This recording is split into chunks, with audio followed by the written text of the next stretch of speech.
अखिलेश यादव वहां नहीं जाते तो दावा के साथ कह रहे हैं कि 110% नहीं, 150% नहीं, 1000% हम कह रहे हैं कि उनके घर पर बुलडोजर चल जाता अगर अखिलेश यादव नहीं जाते। अगर उनके शिशुपाल यादव अगर ट्वीट नहीं करते तो बुलडोजर चल गया होता। सत्यपाल मलिक का स्टेटमेंट है कि ये लोग अपने सत्ता को हथियाने के लिए किसी भी हद तक जा सकता है। देखिए, देवरिया हत्याकांड में अब तक क्या कुछ हुआ बखूबी आप जान चुके होंगे। हमारे साथ बातचीत करने के लिए पब्लिक स्टेशन के केशव यादव हैं। ये भी वहां पहुंचे थे 16 तारीख को, जिस दिन अखिलेश यादव वहां पहुंचने वाले थे। वहां पहुंचकर आखिर क्या कुछ हुआ उस योगी बाबा के राम राज्य में, इसके बारे में चर्चा करेंगे। केशव, आप 16 तारीख को देवरिया गए थे, सबसे पहले वहां पहुंचे तो क्या किए?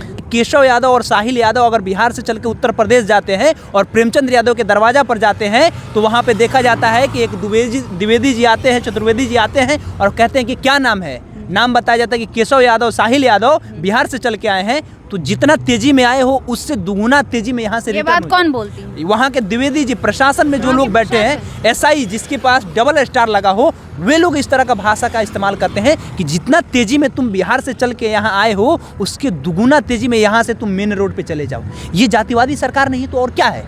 आप एक तरफ मतलब प्रेमचंद यादव के जो दूसरे पक्ष हैं यानी सत्यप्रकाश दुबे के घर की बात करें, वहाँ पे आप जाकर के देखिए तो तमाम बड़ी बड़ी मीडिया जो मेन स्ट्रीम मीडिया है उसको बैठाया गया है, लाइव स्ट्रीमिंग करके दिखा रहे हैं कि ये पीड़ित है, ये दर्द से कराह रहा है, इसके घर पे खाने वाला कोई नहीं है, इसके घर पे खाना बनाने वाला कोई नहीं है, इसके घर पे मतलब पिंडदान कौन करेगा, ये सारी चीज़ें हो रही है। और एक तरफ अगर कोई आदमी जा रहा है तो वहाँ पे आप जाने नहीं देते हैं। नहीं, राम राज्य है ना, कैसे राम राज मान ले भाई? हिंदू का बड़ा बड़ा मंदिर बन रहा है। वाले आदमी को सीधा तौर पे कह रहे हैं कि जो जिसको लगता है रामराज, वो योगी आदित्यनाथ को इस बात का डर है कि अगर अखिलेश यादव 16 तारीख को वहां चले गए तो अगर हम प्रेमचंद यादव के घर पर बुलडोजर चला देंगे तो हमारी कुर्सी आराम से यादव समाज, मुसलमान समाज और अखिलेश यादव के समर्थक खींच लेंगे। इस बात के लिए वहां से अब उनके घर पर बुलडोजर नहीं चल रहा है। इस वजह से हाँ, बस इस बात के लिए अगर अखिलेश यादव वहां नहीं जाते तो दावा के साथ कह रहे हैं कि 110% नहीं, 150% नहीं, 1000% हम कह रहे हैं कि उनके घर पर बुलडोजर चल जाता अगर अखिलेश यादव नहीं जाते। अगर उनके शिशुपाल यादव अगर ट्वीट नहीं करते तो बुलडोजर चल गया होता। अगर बड़े बड़े नेता, ब्रजभूषण शरण सिंह भारतीय जनता पार्टी के नेता, उन्होंने कहा कि बहुत मेहनत से घर बनता है, उसे नहीं तोड़ा जाना चाहिए और भारत के संविधान में इसका कहीं भी जिक्र नहीं है कि किसी आरोपी के घर पर आप बुलडोजर चला दीजिए। उठता है केशव की हर बार यूपी में ये चर्चा बनी रहती है कि वहाँ लोगों के घर पे बुलडोजर चलता है, जब संविधान में कहीं भी इस बात का जिक्र नहीं है। तो आखिर हमारी भारत सरकार यानी कि भारतीय जनता पार्टी जो केंद्र में बैठी हुई है, जो कहते हैं कि हमारे देश में लोकतंत्र है, हमारा देश संविधानों से चलता है, तो आखिर संविधानों की धज्जियां उड़ाई जा रही है और उस पर कोई एक्शन ही नहीं ले रहे। देखिए, उनको बस किसी तरह से सत्ता में बने रहना है। आरोपियों को कहीं भारत के संविधान में नहीं है कि अगर कोई व्यक्ति गलती करता है, कोई व्यक्ति कुछ गलत कर रहा है तो आप उसको कर दीजिए। ये भारत के संविधान में कहीं भी इसका जिक्र नहीं है। आप कौन होते हैं आतिक अहमद को मारने वाले? आप कौन होते हैं विकास दुबे का इनकार करने वाले? नहीं, आप गलत कर रहे हैं। आप अपने सत्ता को हथियाने के लिए आप किसी भी हथकंडे तक जा सकते हैं। ये हमारा स्टेटमेंट नहीं है, ये राज्यपाल का स्टेटमेंट है। और राज्यपाल कौन? सत्यपाल मलिक का स्टेटमेंट है कि ये लोग अपने सत्ता को हथियाने के लिए किसी भी हद तक जा सकता है भारतीय जनता पार्टी। क्या लगता है जिस खेल का शुरुआत भारतीय जनता पार्टी ने यूपी में किया है, ये खेल आगे भी कंटिन्यू रहेगा? अगर नहीं रहेगा, अब नहीं रहेगा। जिस तरह से उनकी ये जातिवादी सरकार देखने को मिली है उस तरह से साफ तौर पे कहा जाए तो अब इनका ये दाल नहीं गलने वाला है। लोग हिंदू के नाम पर परिणाम उनको भुगतना पड़ेगा। लोग अब हिंदू नहीं बनेगा। झूठ मूठ का 2014 के बाद सो कॉल्ड वाला हिंदू नहीं बनेगा। लोग जन्मजात जो हिंदू है वो हिंदू है। यादव हिंदू है। अगर यादव हिंदू अगर वो मानते हैं योगी आदित्यनाथ तो यादव के घर पर जाते, क्यों नहीं गए? उनको इस बात का डर था कि अगर हम वहां चले जाएंगे, यादव प्रेमचंद यादव के घर पे चले जाएंगे तो हमारे जो ब्राह्मण समुदाय के जो लोग हैं, जो वोटर है, वो हमसे नाराज हो जाएंगे और हमको वो लोग वोट नहीं देंगे। इस बात का डर है। यादव वोट नहीं किए थे, मान के चलते हैं ना, वो मान के चल रहे हैं कि अखिलेश जिनके नाम के आगे में यादव लगा है, अखिलेश यादव के समर्थक है, वो मान रहे हैं इस बात का। और ये डर देखा अखिलेश यादव की जो दीवानगी है लोगों में, वो देखने को मिलेगा। खुशबू जी, अगर आप उत्तर प्रदेश का देवरिया जिला आप गई होती तो लगभग 20 से 22 किलोमीटर का जो रडार था वो 20 से 22 किलोमीटर लोगों से भरा हुआ था केवल अखिलेश यादव को देखने के लिए। और प्रेमचंद यादव का घर एक घर नहीं रहा, वो एक संविधान मतलब कहा जाए तो सेंटिमेंट जुड़ गया है, लोगों का स्वाभिमान जुड़ गया है कि वो घर नहीं टूटना चाहिए। लोग यहाँ तक बोले, आपके भी वीडियो में बोला गया, लाइव लॉन्ग के वीडियो में, पब्लिक स्टेशन के वीडियो में, कि वहाँ पे अगर वो घर टूट जाता है तो लिख के दे रहे हैं कि 1 महीना के अंदर में वो 2 मंजिला घर 20 मंजिला 10 मंजिला घर बन जाएगा, क्योंकि यादवों का सेंटिमेंट उससे जुड़ गया है उस घर से। क्यों तोड़िएगा भाई? जब अखिलेश यादव आते हैं केशव, तो दोनों ही घर पे क्यों जाते हैं? जब योगी आदित्यनाथ पक्षपात कर रहे हैं, वो सिर्फ दुबे जी के घर पे जा रहे हैं, उनके बेटे से मिल रहे हैं, उनके जो नेता हैं लगातार उनके घर पे जाने का काम कर रहे हैं, तो अखिलेश यादव को क्यों दोनों के घर पे जाके श्रद्धांजलि देते हैं? क्या देखिए, अखिलेश यादव समाजवादी विचारधारा के हैं।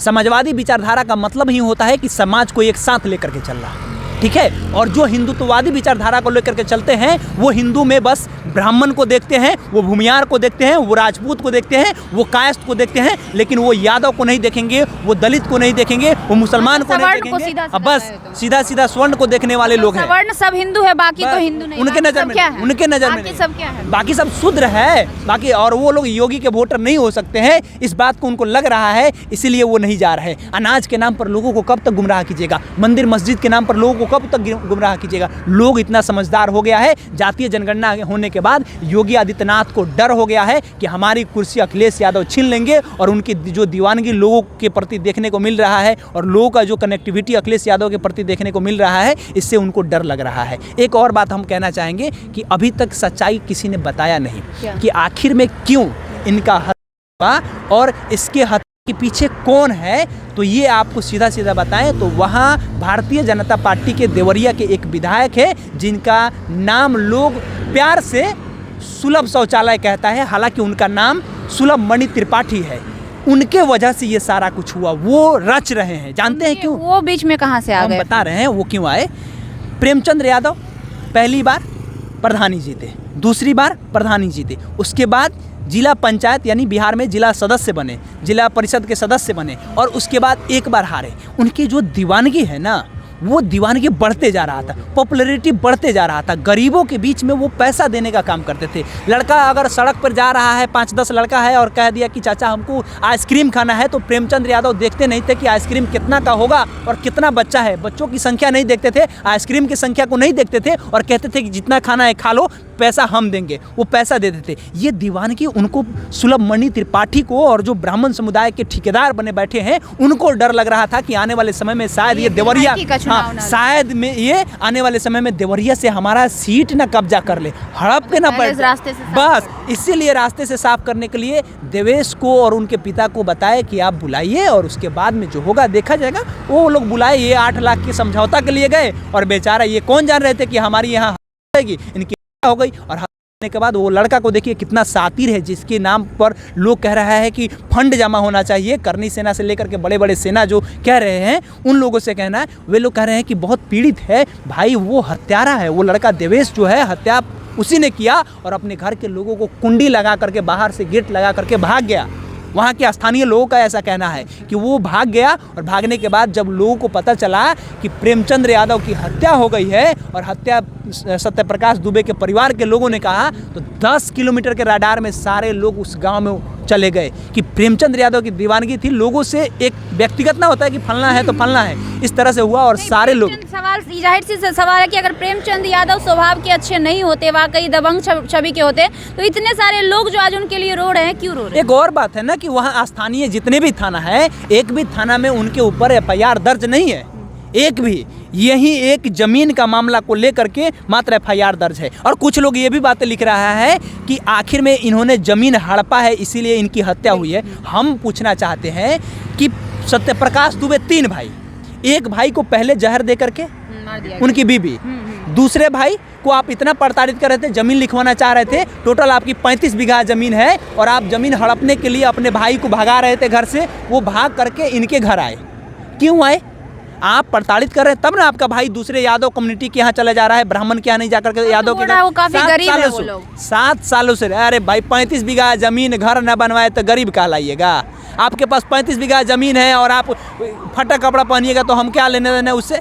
यही बात है। वो 7 साल से इनके घर पे रह रहे थे, और जब 7 साल से साधु दुबे जो है, और उठता है कि सब कि जब 7 साल से लगभग 14 की बताई जा रही है FIR, जब 14 में खेत लिया था, खेत खरीदा था इन्होंने, उसके बाद बहुत दिनों से FIR चल रहा था, तो प्रशासन इतने दिनों से क्या कर रही है? वही तो सवाल है। ये तो सत्ता से सवाल होना चाहिए ना, ये योगी आदित्यनाथ से सवाल होना चाहिए कि आखिर में उनकी प्रशासन क्यों मौन है। और अवैध कब्जा की बात करें कि जमीन अवैध, घर अवैध कब्जा में बना है, तो हमको जरा बताइए कि उनके पिता राम राम भवन यादव आज के हैं, वो इंडियन आर्मी में रिटायर हुए, वहाँ उन्होंने धन अर्जन किया था, संपत्ति अर्जन किया था, और उस अर्जन संपत्ति से, उस पैसा से उन्होंने घर बनाया, 1998 में घर बनाया। आपको आज दिख रहा है कि ये अवैध कब्जा पर बना हुआ घर है। आप 1998 में कहाँ थे? आप गूंगा थे, बहरा थे, लुल्ला थे, लंगड़ा थे कि आपकी सरकार गूंगी थी? आपने क्यों नहीं देखा? और उस समय आपने उसके घर को क्यों? उनकी सरकार नहीं थी। अरे किसी की भी सरकार रहे, आप उस समय तोड़वा लेते। आप 2014 के बाद 2015-18 में जब भी आपकी सरकार आई, आप इस समय क्यों नहीं तोड़े? आप इस समय क्यों नहीं तोड़े? आज क्यों तोड़ रहे हैं? आप अपराधी है तो इसका मतलब आप घर तोड़ दीजिएगा। अपराधी कब बना? जब उसकी हत्या हुई तब बना। अपराधी उसके घर में बना, कौन? उसके घर से तो कोई लोग था ही नहीं वहाँ पे। वही तो दिक्कत है ना। योगी जी बस यही चाहते हैं कि उत्तर प्रदेश में हमारी सरकार कैसे बचे रहे, और इसके लिए तमाम कोशिश करेंगे। उनके भाई और बुजुर्ग पिताजी को भी शायद अरेस्ट कर लिया गया है। हाँ बिल्कुल अरेस्ट किया गया। बुजुर्ग पिता की कोई गलती नहीं, एक भाई देवरिया था, देवरिया वहाँ से उनके घर से लगभग कहा जाए तो लगभग 18 से 23 किलोमीटर, टोटल 23 किलोमीटर डिस्टेंस है। वो 23 किलोमीटर डिस्टेंस पर है, और उस भाई को आप अरेस्ट कर रहे हैं। उसके घर में केस लड़ने वाला नहीं है कोई, आप उसके घर मतलब उसको अरेस्ट कर रहे हैं किस बात के लिए? आप देवेश को अरेस्ट करिए ना भाई। देवेश ने हत्या किया है, मान लेते हैं कि उनके घर पर 5 लोग की हत्या हुई है, इसका क्या मतलब होता है? आप हत्या करके बचिएगा? नहीं बचेगा। अगर राम राज रहता तो देवेश को भी जेल के सलाखों के पीछे डालना चाहिए, जैसे उन लोगों को। जैसे, बिल्कुल। चलिए, बहुत बहुत धन्यवाद। तो ये केशव है हमारे साथ, और ये ग्राउंड जीरो लेवल पर जाकर सारी चीज़ों का मुआयना किए हैं, और वहाँ के एक एक लोगों से बात करके सारी चीज़ों को सामने लाने का प्रयास किए हैं। लेकिन अफसोस कि केशव यादव और साथ में साहिर यादव जो वहाँ ग्राउंड रिपोर्टिंग करने जाते हैं, उन्हें घर के गेट पर से ही ये कहकर लौटा दिया जाता है कि तुम यादव हो, जितने रफ्तार से आए हो उससे दुगनी रफ्तार से यहाँ चले जाओ। तो जरा सोचिएगा कि आखिर जातिवादी किस सरकार में है और जंगल राज कहाँ है। बाकी आपकी क्या प्रतिक्रिया है, हमें कमेंट बॉक्स में ज़रूर बताइएगा।